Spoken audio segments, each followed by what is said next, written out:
کرتا ہوں اللہ کے ان بابرکت ناموں سے جس نے ہمارے سینوں کو ایمان کی روشنی سے منور فرمایا ہے۔ معزز ناظرین، السلام علیکم ورحمۃ اللہ وبرکاتہ۔ آپ دیکھ رہے ہیں شہادت ٹی وی۔ آج میرا ڈیمو ترکی کے بارے میں۔ معزز ناظرین، کیا آپ جانتے ہیں کہ موجودہ ترکی ماضی میں سلطنت روم کا حصہ تھا جسے اناطولیہ کہتے تھے۔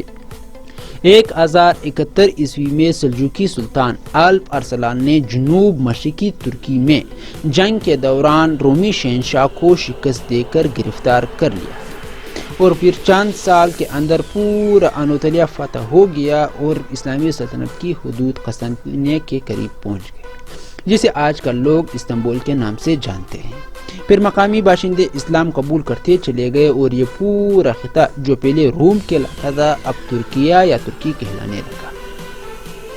1224 کی بات ہے، آذربائیجان کے علاقہ یاسی جمن کے میدان میں دو لشکروں میں خونریز جنگ جاری تھی۔ تلواریں ٹکرا رہی تھی، لاشیں گر رہے تھے، گرد کے بادل اٹھ رہے تھے، ایک لشکر دب رہا تھا اور قریب تھا کہ وہ شکست کھا جائے۔ یہ اتنے میں 444 سواروں کا ایک دستہ اچانک وہاں آ پہنچا۔ ارطغرل اس دستے کا سالار تھا۔ اس کی سمجھ میں کچھ نہ آیا کہ لڑنے والی فوجیں کن کن کی ہیں۔ وہ فیصلہ نہیں کر پا رہا تھا کہ کس کے ساتھ دے۔ اتنے میں ایک فوج شکست کھاتی محسوس ہوئی تو ارطغرل نے کمزور فریق کا ساتھ دینے کا فیصلہ کر لیا اور پھر ارطغرل کے 444 سواروں نے اللہ اکبر کے نعرے لگاتے ہوئے دوسرے فریق پر حملہ بول دی۔ اس اچانک حملے سے وہ فوج بھاگ اٹھی اور میدان کمزور لشکر کے ہاتھ میں رہا۔ وہ کمزور فوج کونیا ترکی کے سلجوق سلطان علاء الدین کے قباد اول کی تھی اور شکست کرنے والا ٹڈی دل لشکر کافر تاتاریوں کا تھا۔ اگر اس روز سلجوقی سلطان شکست کھا جاتا تو جانے اس خطے کی تاریخ کا رخ کیا ہوتا۔ لیکن ان 440 گھڑ سواروں کے دلرانہ حملے سے تاریخ کا دائرہ یوں بدلا کہ ایشیائی کوچک موجودہ ترکی کی سلجوقی سلطنت مزید 5 صدی تک قائم رہی۔ جنگ یاسی جمن کے بعد ارطغرل کا باپ سلیمان خان اپنے قبیلے کی 4000 نفری کے ساتھ ان سے آ ملا تھا۔ سلطان علاء الدین کے قباد اول نے خوش ہو کر سلیمان خان کو اپنی فوج کی سپاسراری سونپ دی اور ارطغرل کو اپنی سلطنت کی مغربی سرحد پر ایک ریاست دے دی۔ بعد میں ارطغرل کے بیٹے عثمان خان کو سلطان کے حصر رسوم نے اپنا داماد بنا کر فوج کی سپاسراری سونپ دی۔ 1299 میں تاتاریوں نے ایشیا کوچک پر حملہ کیا۔ اس جنگ میں سلجوقی سلطان علاء الدین کے قباد سوم اور اس کا بیٹا غیاث الدین دونوں شہید ہو گئے۔ تاتاری سلطان غازان خان جو اسلام قبول کرنے کے بعد اب غازان محمود کہلاتا تھا، جنگ کے بعد واپس چلا گیا۔ چونکہ سلطنت کا کوئی حقیقی وارث نہ تھا، اس لیے فوجی سالاروں اور عمرا نے ارطغرل بن سلیمان کے بیٹے عثمان خان کے سر پر تاج شاہی رکھ دی۔ یوں کونیا ایشیا کوچک میں عثمانی ترکوں کی عظیم الشان سلطنت کا آغاز ہوا جو 650 برس تک قائم رہی، حتیٰ کہ 1930 میں مصطفیٰ کمال نے ترکوں کی خلافت کا خاتمہ کر دیا۔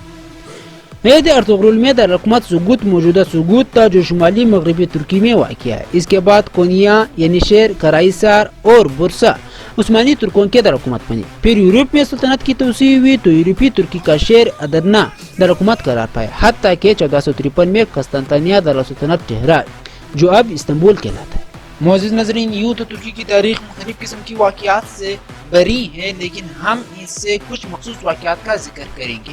15ویں صدی کے آغاز میں ترک سلطان بایزید یلدرم اول اور وسط ایشیا کے حکمران امیر تیمور کی سلطنتیں دنیا کی 2 سپر طاقتیں تھیں، لیکن باہمی اختلافات کے نتیجے میں ان میں جنگ انگورا جو 1402 میں لڑی گئی، امیر تیمور کی 6 لاکھ فوج نے بایزید یلدرم کی 1.5 لاکھ فوج کو شکست دی اور یلدرم تیمور کا قیدی بن گیا۔ یوں مسلمانوں کی وہ عسکری طاقت ایک بے فائدہ جنگ کی نظر ہو گئی جو یورپ اور ایشیا کو فتح کر سکتی تھی۔ مسلمانوں کو ہمیشہ باہمی اختلافات نے نقصان پہنچایا۔ 1444 میں چھٹے عثمانی سلطان مراد ثانی نے سلطنت کی باگڈور اپنے بیٹے محمد ثانی کی سپرد کر دی۔ اس وقت محمد ثانی کی عمر 16 سال سے زیادہ نہ تھی۔ اسی سال یورپ کے عیسائیوں نے متحد ہو کر سلطنت عثمانیہ پر حملہ کر دیا۔ اس پر دارالسلطنت ادرنا میں مجلس شورا منعقد ہوئی جس میں مراد ثانی کو پیغام بھیجا کہ آ کر سلطنت کا دفاع کرے، مگر ایشیائی کوچک میں مقیم مراد ثانی نے انکار کر دیا۔ تب سلطان محمد ثانی جو محمد فاتح کے نام سے جانا جاتا ہے نے اپنے والد کے نام ایک پرحکمت خط روانہ کیا جس میں لکھا تھا کہ اگر ہم بادشاہ ہیں تو ہم آپ کو حکم دیتے ہیں کہ اپنا لشکر لے آئے اور اگر آپ بادشاہ ہیں تو بھی آئیں اور آ کر اپنی سلطنت کا دفاع کریں۔ یہ خط پڑھ کر مراد ثانی فوراً یورپ پہنچا اور محمد ثانی کو حکومت سے الگ کے بغیر 40,000 کا لشکر جمع کر کے جنگ وارانہ میں صلیبیوں کو متحدہ لشکر کو عبرتناک شکست دی۔ حضرت عمر رضی اللہ تعالیٰ عنہ نے بیان کیا کہ ہم سے ام حرام رضی اللہ تعالیٰ عنہ نے بیان کیا کہ میں نے نبی کریم صلی اللہ علیہ وسلم سے سنا، آپ صلی اللہ علیہ وسلم نے فرمایا تھا کہ میری امت کا سب سے پہلا لشکر جو دریائی سفر کر کے جہاد کے لیے جائے گا اس نے اپنے لیے اللہ تعالیٰ کی رحمت و مغفرت واجب کر۔ ام حرام رضی اللہ عنہ نے بیان کیا کہ میں نے کہا تھا یا رسول اللہ کیا میں بھی ان کے ساتھ ہوں گی؟ آپ صلی اللہ علیہ وسلم نے فرمایا کہ ہاں تم بھی ان کے ساتھ ہوں۔ پھر نبی کریم صلی اللہ علیہ وسلم نے فرمایا سب سے پہلا لشکر میری امت کا جو کیسر رومیوں کے بادشاہ کے شہر قسطنطنیہ پر چڑھائی کرے گا ان کی مغفرت ہوگی۔ میں نے کہا تھا میں بھی ان کے ساتھ ہوں گی یا رسول اللہ؟ آپ صلی اللہ علیہ وسلم نے فرمایا کہ نہیں۔ اموی اور عباسی خلفاء نے کئی بار قسطنطنیہ فتح کرنے کی کوشش کی مگر کامیابی نہ ہوئی۔ بحیرہ مرمرہ اور شیخ زرین نامی خلیج پر واقع قسطنطنیہ کا دفاع بہت مضبوط تھا کیونکہ اسے دو اطراف سے سمندر نے گھیر رکھا تھا اور خشکی کی جانب مضبوط فصیل تھی۔ 24 سالہ سلطان محمد فاتح نے ایک ترکیب سوچی۔ اس نے شاخ زرین کے دہانے کی آبی زنجیر کو چھوڑ کر اپنے باسفورس کی طرف سے خشکی پر چوبیت کے تختے بچھوائے اور ان پر چربی مل کر 67 ہلکی بحری جہاز ان پر سے گھسیٹ کر شاخ زرین میں پہنچائے۔ ان جہازوں کے مل کر لنگر انداز ہونے سے شاخ زرین پر فلسہ بن گیا اور ان کے ذریعے سے لشکر قسطنطنیہ کی فصیل کے پاس جا اترا۔ 29 مئی 1453 کو قسطنطنیہ فتح ہو گیا۔ سلطان محمد فاتح نے اسے دارالسلطنت بنا دیا۔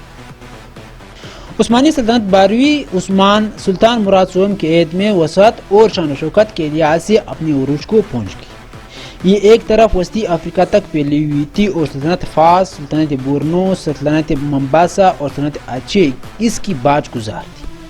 یورپ میں اس کی وسعت آسٹریا کے قریب بجوار تک تھی۔ تب عثمانی سلطنت کا مجموعی رقبہ 1,99,02,191 کلومیٹر تھا۔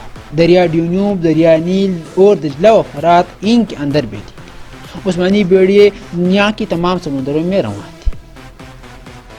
16ویں صدی عیسوی کی شروع میں پرتگالی مسیحی مشرقی افریقہ، عدن، حرم، سورت، لنکا اور شرق الہند پر قبضہ کرنے کے بعد مدینہ منورہ پر قابض ہونے کی دھمکیاں دے رہے تھے۔ لہٰذا نوید عثمانی سلطان سلیم اول نے مصر و شام اور حجاز کے کمزور حکمرانوں کو شکست دے کر ان ملکوں کو عثمانی سلطنت میں شامل کر لیا۔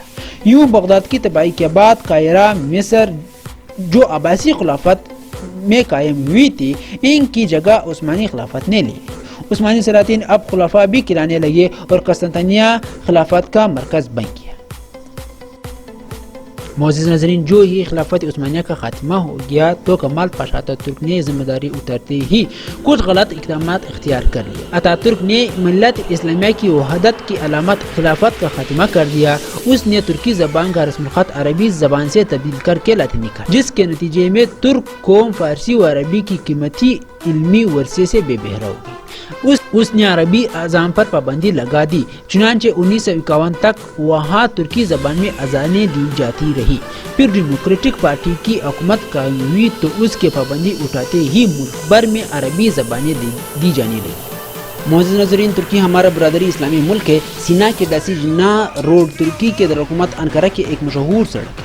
یہ بانی پاکستان محمد علی جناح کے نام سے منسوب ہے۔ ترکی زبان میں جناح کو سینا کہتے ہیں۔ اسلام آباد، کراچی، لاہور، پشاور اور لاڑکانہ میں بعض سڑکوں کا نام اتاترک رکھا گیا۔ 26 اکتوبر 2009 کو ترکی کے وزیر اعظم رجب طیب ایردوان کو نشان پاکستان کا اعزاز دیا۔ انہوں نے پاکستان کی پارلیمنٹ سے خطاب کیا۔ وہ دنیا کے چوتھے حکمران ہیں جنہیں یہ اعزاز حاصل ہے۔ ترکی کی حکومت اور عوام کے دل میں پاکستان کے لیے خاص محبت ہے، یہ بات ترک وزیر اعظم رجب طیب ایردوان نے کہی۔ تو معزز ناظرین، یہ ویڈیو آپ کو کیسی لگی آپ ہمیں کمنٹ باکس میں ضرور بتائیں اور چینل کو سبسکرائب کرنا نہ بھولیں۔ فی الحال ہمیں اجازت دے دیں، اللہ حافظ۔